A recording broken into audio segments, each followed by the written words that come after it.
प्यारे दोस्तों, जय हिंद। कैसे हैं आप सब? आशा करते हैं बिल्कुल स्वस्थ होंगे। तो जैसा कि हम लोग नीट केमिस्ट्री के सीरीज में आज चलते हुए चैप्टर नंबर 7 पर आ चुके हैं। चैप्टर का नाम है इक्विलिब्रियम। और इस इक्विलिब्रियम से 2010 से लेकर अब तक जितने भी एमसीक्यू बने हैं उनमें से टॉपिक वाइज मैंने सिलेक्शन किया है। आज ये टॉपिक वाइज जो क्वेश्चन बने हैं उनमें मैं कंसेप्ट के साथ ट्रिक भी कुछ बनाया हूँ और बताने का प्रयास करूँगा। तो यदि वीडियो अच्छा लगे तो आपको आगे कहने की कोई ज़रूरत नहीं है कि आप क्या करते हैं, और यदि अच्छा न लगे तो कार्ड सहित कमेंट बॉक्स आपके लिए खुला है। तो आइए स्टार्ट किया जाए। पहला प्रश्न आपके स्क्रीन पर ये रहा। पहले प्रश्न में क्या है? In which of the following equilibrium K C and K P are not equal. ध्यान दीजिए, यहाँ के सी और के पी दोनों बराबर किस ऑप्शन में नहीं है। के सी क्या है? Equilibrium constant when concentration term लेते हैं तब। और के पी क्या है? ये भी इक्विलिब्रियम कांस्टेंट है जब हम प्रेशर टर्म लेते हैं। अब दोनों बराबर कब होते हैं, कब बराबर नहीं होते हैं, इसका आपको सलूशन पता है। फिर भी हमें चेक करना है और बताना है। पहले उसके पहले मैं कंसेप्ट दे दूं आपको कि के पी और के सी में रिलेशन क्या होता है। के पी बराबर के सी आर टी पावर में डेल्टा एन लिखते हैं। ठीक है, अब ये डेल्टा एन कैसे निकालते हैं? के सी क्या है मैंने दोनों को बता दिया। आर क्या है? Gas constant. टी क्या है? Temperature in kelvin. Delta n है जो प्रोडक्ट मॉलिक्यूल हैं या प्रोडक्ट के जो मोल्स हैं उनमें से रिएक्टेंट के मोल्स घटा देंगे तो आपको डेल्टा एन मिल जाएगा। यानी प्रोडक्ट के जो जितने भी आपके प्रोडक्ट हैं मॉलिक्यूल और कंपाउंड, उनमें से रिएक्टेंट के मॉलिक्यूल और कंपाउंड के मोल का नंबर घटा दीजिए। गैसियस मॉलिक्यूल होने चाहिए, बस इतना ध्यान रखना है। सॉलिड और लिक्विड को काउंट नहीं करते हैं। तो डेल्टा एन निकल जाएगा। और डेल्टा एन यदि जीरो आ गया, क्या आ गया? डेल्टा एन का वैल्यू यदि जीरो आ गया तो वो क्या होगा? के पी और के सी क्या होंगे? बराबर होंगे। ठीक है, के पी और के सी क्या होंगे? बराबर। और डेल्टा एन का मान जीरो से बड़ा हो गया तब के पी ग्रेटर हो जाएगा किससे? के सी से। और डेल्टा एन का मान यदि जीरो से छोटा हो गया, नेगेटिव वैल्यू आ गई, तो के पी इज लेसर देन के सी। ये तो हो गया कंसेप्ट की बात। अब हम इन कंसेप्ट का यूज करके चारों ऑप्शन चेक कर लेते हैं।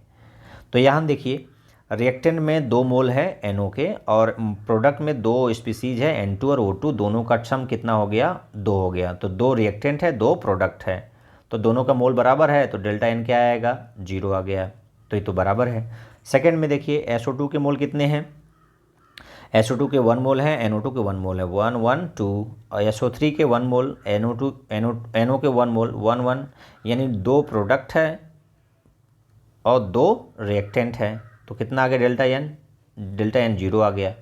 तो ये भी बराबर है, यानी के पी भी बराबर, के सी बराबर, दोनों के लिए हो गया। अब H2 1 मोल, I2 1 मोल, 2HI बन रहा है, तो यहाँ भी डेल्टा एन क्या आ गया? 0 आ गया, यानी यहाँ भी बराबर है।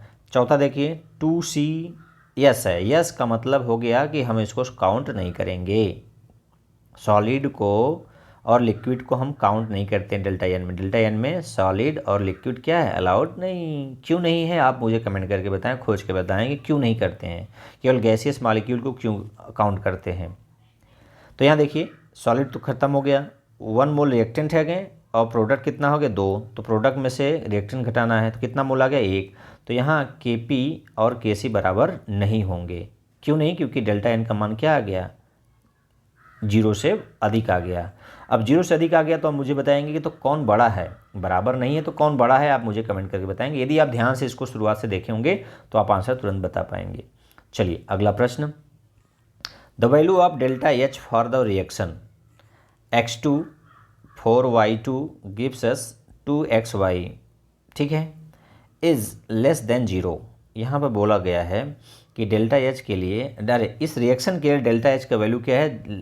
0 से कम है, यानी नेगेटिव वैल्यू है। इसका मतलब आप समझते हैं, एक्जो है कि इंडो है?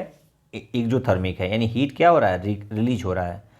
डेल्टा एच का वैल्यू यदि नेगेटिव आए तो इसका मतलब हीट रिलीज हो रहा है, निकल रहा है। रिएक्शन के दौरान क्या हुआ? हीट रिलीज हो रहा है। अब आपने हीट रिलीज हो गया, आप ली चैटलियर प्रिंसिपल पढ़े होंगे। क्या पढ़े होंगे कि जब डेल्टा एच का वैल्यू नेगेटिव होता है तो टेम्परेचर उसके लिए क्या होता है? लो होता है।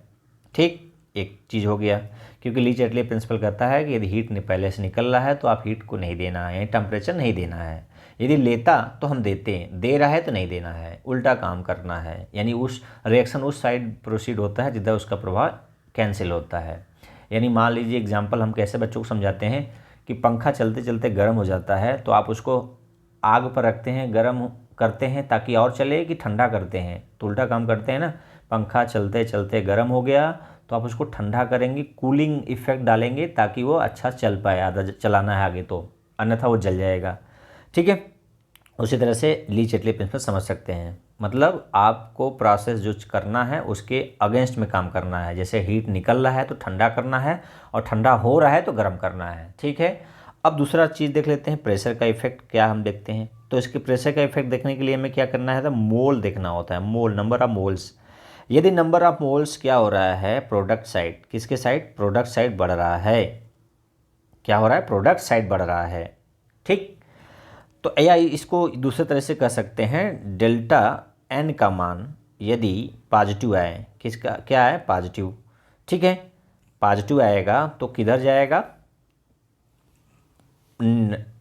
डेल्टा एन का मान पॉजिटिव कब आएगा, जब प्रोडक्ट का नंबर क्या हो, ज़्यादा हो।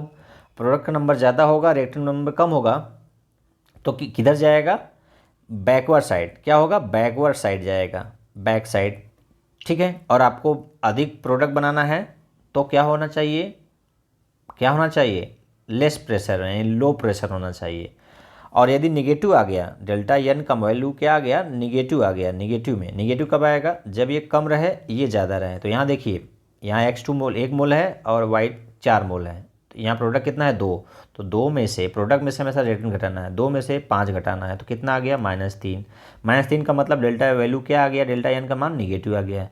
डेल्टा एन के निगेटिव का मतलब ये बैकवर्ड साइड जाएगा, किधर जाएगा, सॉरी फॉरवर्ड साइड जाएगा, उल्टा मैं बोल दिया, किधर जाएगा, फॉरवर्ड डायरेक्शन में। और फॉरवर्ड डायरेक्शन के लिए क्या होगा, प्रेशर क्या होगा, हाई होना चाहिए, क्योंकि आपको इधर से इधर फॉरवर्ड करना है तो।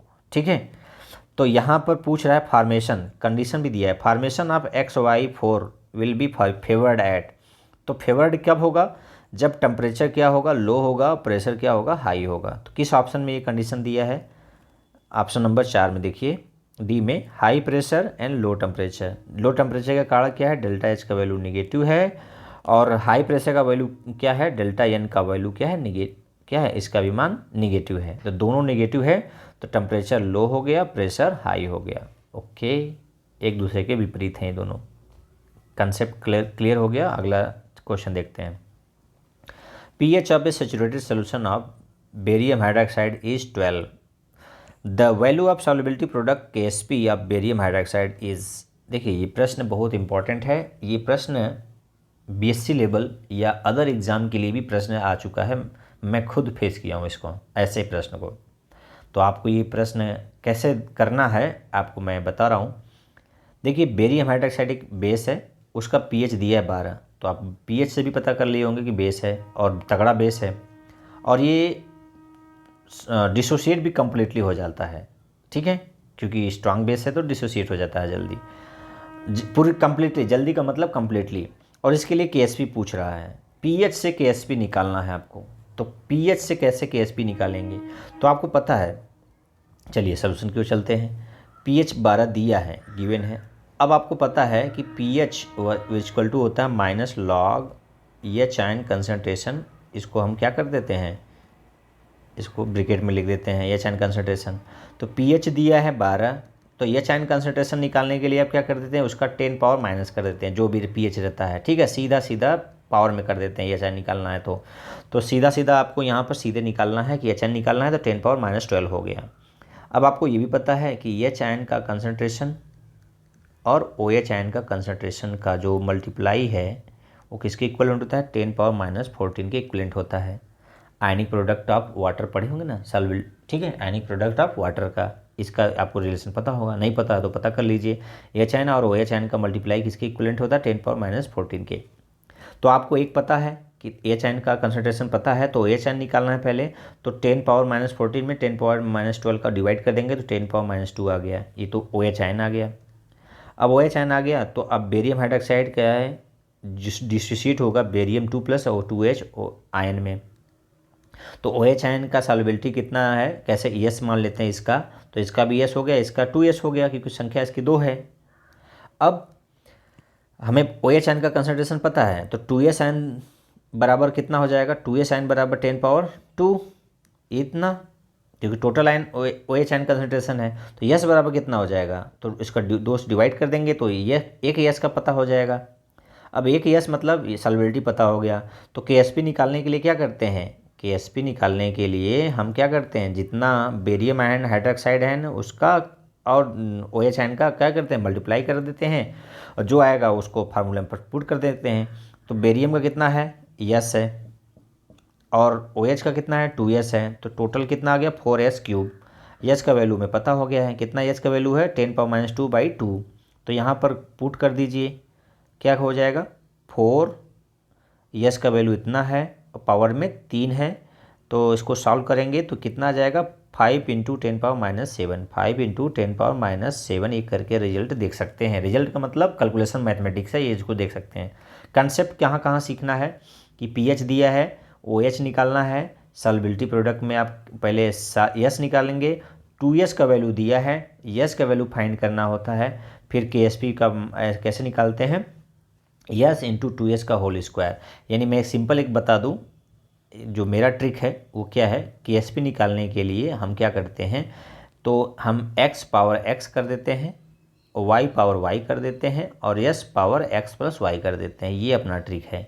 जो x रहेगा वो मान लीजिए कोई कैटायन है, y एनायन है, उसका संख्या पावर में चला गया। मैं फिर से लिख दूं, KSP निकालते हैं तो x power x, y power y, s power x plus y। यहाँ पर x क्या है, कैटायन है, y एनायन है और स्मॉल x क्या है, उसका संख्या है, स्मॉल y इसका संख्या है y का, और s सॉल्युबिलिटी है और x प्लस y उसका सम है। ठीक है, तो ये करने पर KSP निकल जाएगा। तो ये दोनों का रिजल्ट इतना ही आएगा। समझ गए। चलिए अगला प्रश्न देखिए, बहुत ही कंसेप्ट के साथ ये प्रश्न पूछा गया है, प्रैक्टिकल बेस्ड भी है, कंसेप्ट बेस्ड भी है, और आपसे कितना जानना चाहता है एक प्रश्न से। यही नीट और JEE में यही अंतर होता है कि उसमें एक के साथ कई चीज़ें पूछ लेता है। तो नीट और JEE जो कर लेगा उसका केमिस्ट्री बहुत स्ट्रांग हो जाएगा। तो चलिए स्ट्रांग करिए, समझिए और अपने केमिस्ट्री को स्ट्रांग करिए। KMnO4 can be prepared from K2MnO4। Potassium permanganate बनाया जाता है किससे, डाई पोटेशियम मैग्नेट से, यानी पोटेशियम परमैंगनेट, पोटेशियम मैग्नेट से बनाया जाता है। ठीक है। एज पर द रिएक्शन, क्या है रिएक्शन में, 3MnO2 minus MnO4 2 minus H2O के साथ MnO4 माइनस MnO2 और 4H माइनस। ठीक है। अब इसमें कह रहा है the reaction can go to completion by removing OH ion by adding. यदि OH को निकाल रहा है तो जाहिर सी बात है फॉरवर्ड डायरेक्शन में जाएगा, और निकालने का तरीका ये बोल रहा है कि हम OH निकालने के बजाय हम उसमें कुछ ऐड करना चाहेंगे। CO2 ऐड कर दें कि SO2 ऐड कर दें कि HCl ऐड कर दें कि KOH ऐड कर दें, इनमें से कहीं कौन सही ऐड करना है। तो आपको मैं बता दूं, तो पहले बेस को निकालना है तो बेस नहीं मिलाएंगे, ये तो नहीं मिला सकते। अब आ गया 3 एसिड है, नॉन मेटल के ऑक्साइड एसिडिक होते हैं। HCl मिलाएंगे तो क्या होगा, SO2 मिलाएंगे तो क्या दिक्कत है, CO2 आएगा तो क्या अच्छा है। देखिए HCl नहीं मिला सकते क्योंकि ये HCl जब ये टूटता है किसमें, H प्लस और Cl माइनस में, तो Cl माइनस क्या है, इस Cl2 गैस में क्या हो जाता है, ये माइनस से 0 में आ गया तो क्या हो, ऑक्सीडाइज हो जाता है। तो MnO4 माइनस को क्या करता है, रिड्यूस कर देता है, अपने ऑक्सीडाइज हो जाएगा। नहीं HCl क्या है, खुद ही रिड्यूसिंग एजेंट है, इसलिए उसको मिला नहीं सकते। SO2 का जो ऑक्सीडेशन स्टेट है यहाँ +4 है, तो ये मैक्सिमम उसका ऑक्सीडेशन स्टेट कितना होता है, +6, तो ये भी ऑक्सीडाइज हो जाता है और इस MnO4 माइनस को रिड्यूस कर देता है। तो ये दोनों चीज़ हम नहीं मिला सकते क्योंकि ये मिलाने से ये MnO4 को ऑक्सीडाइज क्या कर दे रहे हैं, रिड्यूस कर दे रहे हैं, अपने ऑक्सीडाइज हो जा रहे हैं, तो ये डिस्टर्ब हो जाएगा। KOH हम मिला सकते हैं क्योंकि बेस में कोई काम करेगा नहीं। अब बच गया है CO2 क्या है, non metal oxide acidic nature हो जाता है, तो हम इसको मिलाएंगे तो ये इसको न्यूट्रलाइज करेगा। किस तरह न्यूट्रलाइज करेगा आप मुझे कमेंट करके बताएंगे। CO2 OH माइनस को कैसे न्यूट्रलाइज करेगा, ये तो एसिडिक है, लेकिन किस फॉर्म में वो जाएगा कि OH माइनस को न्यूट्रलाइज करेगा। मैं क्लू दे दूं कि पानी के साथ CO2 जाता है तो कुछ बनाता है, कौन सा एसिड बनाता है और कैसे न्यूट्रलाइज करेगा। तो ऑप्शन क्या हो जाएगा, ए। बहुत ही कंसेप्चुअल क्वेश्चन था ये। चलिए अगला, for the reversible reaction N2 + 3H2 gives us 2NH3, यानी अमोनिया बन रहा है और हीट निकल रहा है। फिर आगे बोल रहा है the equilibrium shift in forward direction, equilibrium किधर शिफ्ट हो रहा है, फॉरवर्ड डायरेक्शन, तो उसके लिए फेवरेबल कंडीशन आपको चुनना है। तो ली चैटलियर प्रिंसिपल फिर आ गए, उनके अनुसार हीट जब निकले, हीट प्लस है इसका मतलब डेल्टा एच क्या है, हीट प्लस है वहाँ, लेकिन डेल्टा एच के रूप में दिया था तो नेगेटिव देता, तो ये प्लस के रूप में यहाँ दिया है तो इसका मतलब नेगेटिव है, निकल रहा है। ठीक, और नंबर ऑफ मोल्स काउंट कर लीजिए। अभी मैंने डेल्टा एन और डेल्टा एच बताया था हीट ली चैटलियर प्रिंसिपल से कि एच का वैल्यू निगेटिव, तो एक्जोथर्मिक यानी टीट क्या होना चाहिए, लो होगा।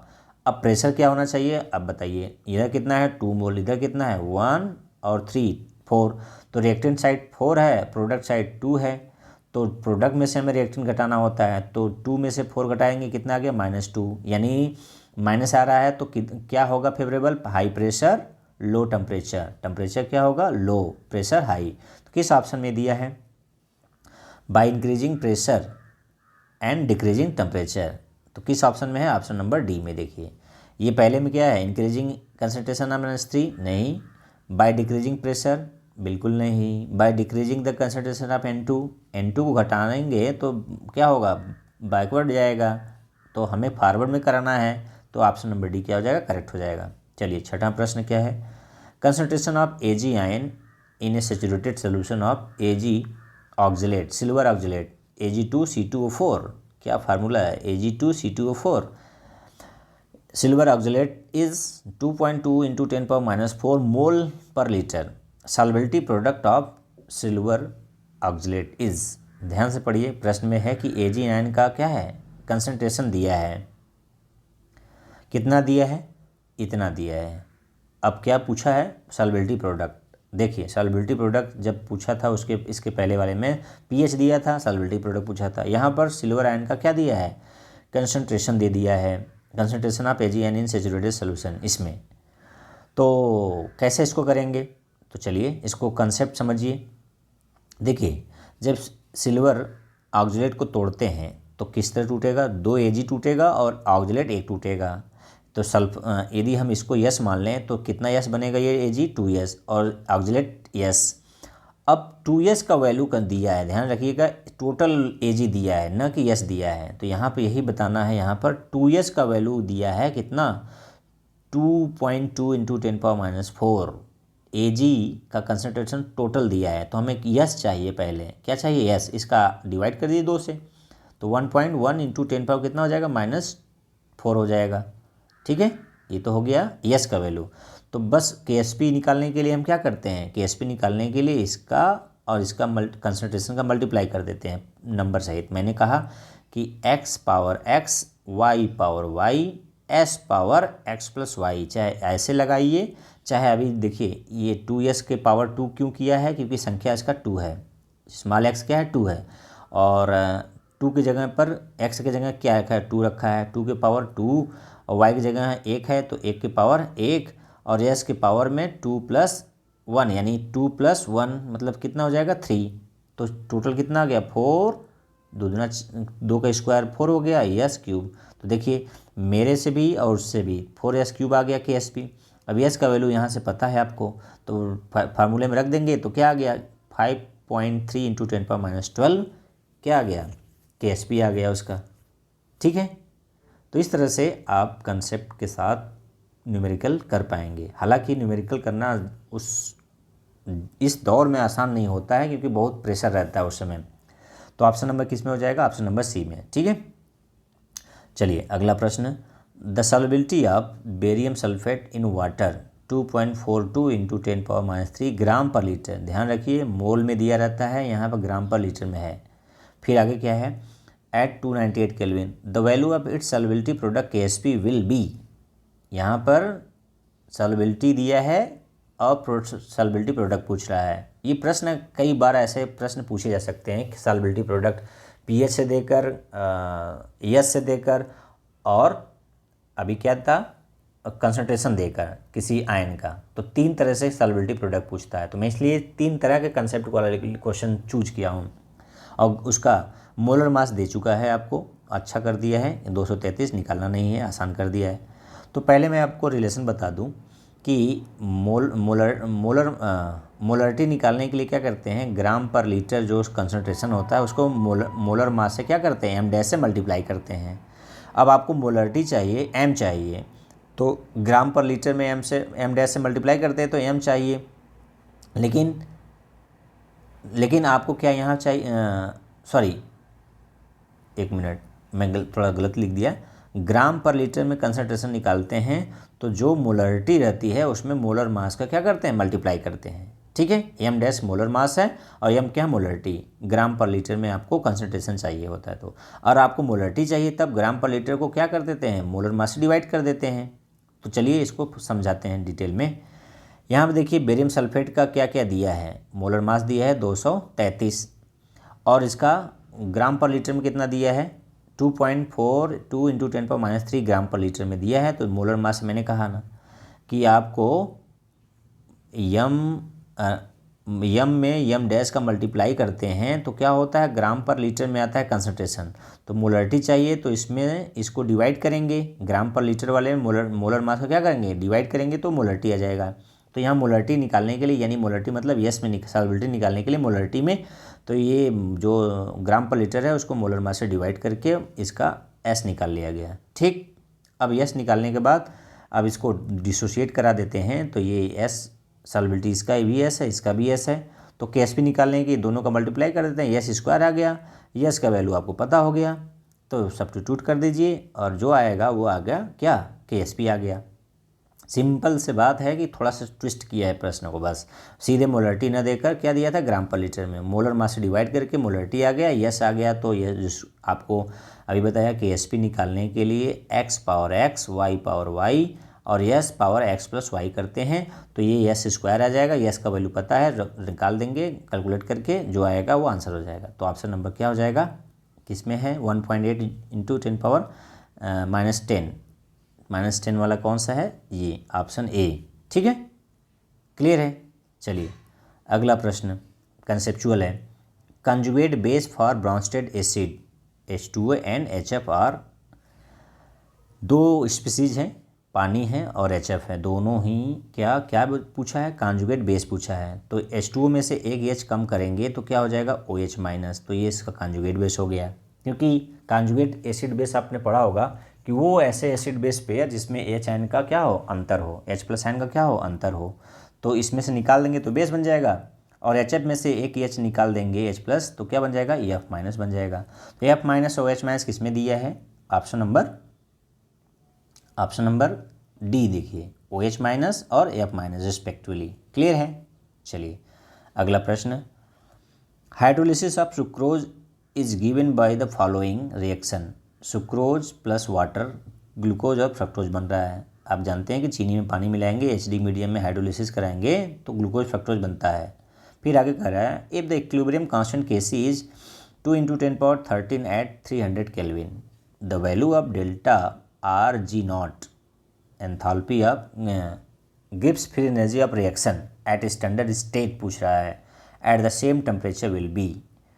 तो ये फार्मूला मतलब ये ΔG0 कैसे निकलेगा, और इसमें ऑप्शन क्या दिया है, थोड़ा बड़ा बड़ा दिया है ऑप्शन। तो पहले ये निकालने का फार्मूला चेक कर लीजिए और फिर ऑप्शन अपना चेक कर लीजिए। तो चलिए देखते हैं। ΔG बराबर होता है ΔG0, ये स्टैंडर्ड स्टेट पर गिब्स फ्री एनर्जी चेंज है और ये किसी भी स्टेट पर किसी भी टाइम पर गिब्स फ्री एनर्जी चेंज है। और दोनों में रिलेशन क्या होता है, ΔG = G0 + RT ln Q। ln Q क्या है, नेचुरल लॉग है ln, Q क्या है, रिएक्शन कोशिएंट है। और रिएक्शन कोशिएंट कब बराबर होता है, इक्विलिब्रियम पर, और इक्विलिब्रियम में ΔG भी 0 हो जाता है। ध्यान रखिए ΔG0 कभी 0 नहीं होता है इक्विलिब्रियम पर, ΔG 0 होता है, न कि ΔG0। तो यहाँ पर ΔG क्या है, 0 है और Q क्या हो गया, Kc के बराबर हो गया, इक्विलिब्रियम कांस्टेंट Kc के। अब ΔG की जगह पर 0 हो गया, ΔG + RT ln Q की जगह Kc हो जाएगा। अब इसको ट्रांसफ़र कर लीजिए, यहाँ तो 0 हो गया, तो डेल्टा जी बराबर क्या हो गया minus R T l n K c. अब सबका वैल्यू पुट कर दीजिए। क्या है, आर का वैल्यू कितना है 8.314 जूल केल्विन मोल इनवर्स और 300 kelvin temperature. L n K सी का वैल्यू दिया है 2 × 10⁻30। ठीक है, तो किस ऑप्शन में है ये देखिए, माइनस ये वाला देखिए ऑप्शन नंबर ए में है। ठीक, चलिए अगला कंसेप्ट के साथ देखिए। 3O2 मॉलिक्यूल मिलकर क्या बना रहा है, ओजोन बना रहा है। कितना मोल, 2 मोल। 3O2 मिलकर क्या बना रहा है, 2 मोल ओजोन बना रहा है। फिर उसके बाद कह रहा है for the above reaction at 298 kelvin KC is found to be, कितना केसी है 3.0 × 10⁻59। If the concentration of O2 at equilibrium is, O2 का कंसनट्रेशन कितना दिया है, इतना दिया है। Then concentration of O3 is, यम में पूछ रहा है, कितना किस में पूछ रहा है, मोलरिटी में पूछ रहा है O3 का कंसनट्रेशन। तो इस प्रश्न को कैसे करना है, केसी दिया है, O2 का कंसनट्रेशन दिया है, O3 का पूछ रहा है, 3 चीज़ में 2 दिया है, तीसरा पूछ रहा है और ये रिएक्शन दे दिया है। तो चलिए रिएक्शन से पहले हम उसका इक्वेशन बना लेते हैं। कह रहा है कि O2 मिलकर क्या बना रहा है, O3 बना रहा है। तो ये कितना मोल दे रहा है, 3, कितना बन रहा है 2। पहले केसी निकालने के लिए क्या फार्मूला लगाएंगे, आप इक्वेशन बनाएंगे।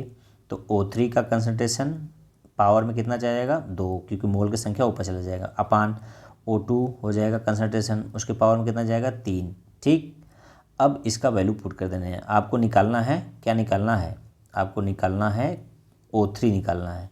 तो O3 का कंसनट्रेशन पावर 2 बराबर Kc इंटू O2 का कंसनट्रेशन पावर 3।